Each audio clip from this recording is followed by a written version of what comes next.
Hello' guys, মই এতিয়া কলকাতা এয়াৰপৰ্টত আছোঁ। আপোনালোকক অকণমান বাহিৰৰ দৃশ্যবিলাক দেখুৱাবলৈ চেষ্টা কৰিছোঁ। মই এতিয়া বাছত উঠি গৈ আছোঁ ফ্লাইটত উঠিবলৈ। চাওক, ইয়াত ইমান ফ্লাইট আছে। কলকাতা সুভাষ চন্দ্ৰ বসু ইণ্টাৰনেশ্যনেল এয়াৰপৰ্ট হয়। মই কলকাতাৰ পৰা কেৰেলা গৈ আছোঁ, কেৰেলা কোচি ইণ্টাৰনেশ্যনেল এয়াৰপৰ্টলৈ। ভাবিলোঁ আপোনালোককো অকণমান কলকাতা এয়াৰপৰ্ট বাহিৰৰ দৃশ্যবিলাক দেখুৱাওঁ। চাওক বাহিৰত কিমান ফ্লাইট ৰখি আছে। এখন ইণ্ডিগো ফ্লাইট, মোৰ ফ্লাইটখন আছে ইণ্ডিগো। মই বৰ্তমান বাছৰ ভিতৰত গৈ আছোঁ।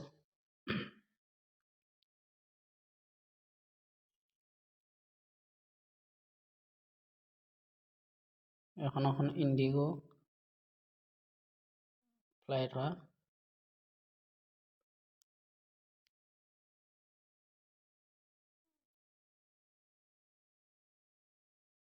বহুত ডাঙৰ হয় কলকাতা এয়াৰপৰ্টটো। ৰাতি দিন কথা নাই, যেতিয়া ফ্লাইট উৰে। ইয়াত কাম চলি আছে। এখন ডাম্পাৰ দেখিছে, এখন ফকলেণ্ড মাটি খান্দি আছে, কিবা প্ৰগ্ৰেছ কাম চলিছে। এখন ফকলেণ্ড হয়। পোৱাগে নাই মোৰ ফ্লাইটখনৰ ওচৰত।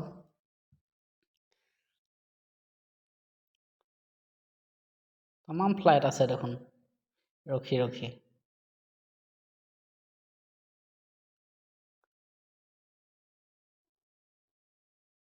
ইমান দূৰ যাব লাগে উঠি উঠি, পোৱাগেই নাই ফ্লাইটখনৰ ওচৰত। ইমান লাহে লাহে চলাইছে গাড়ীখন।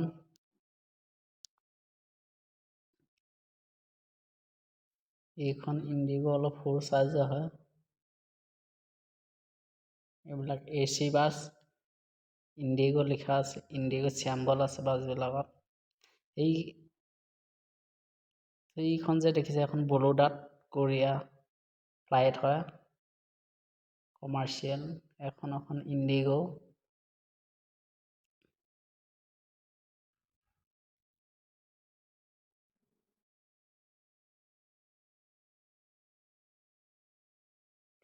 কি মজা লাগিছে বে বাছত গৈ। এখন স্পাইজেট, বাপৰে বাপ ইমান ডাঙৰ স্পাইজেট। এখন স্পাইচ এক্সপ্ৰেছ লিখা আছে।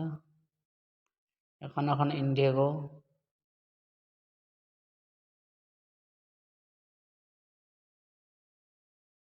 এতিয়া নামিম আমি। ইমানটো কিবা কৰিছে উঠি, বস্তু ভৰাইছে নেকি ফ্লাইটখনত।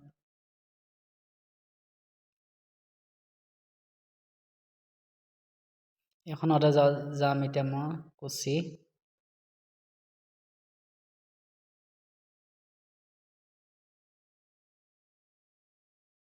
চেনেলটো ফ'ল' কৰিব।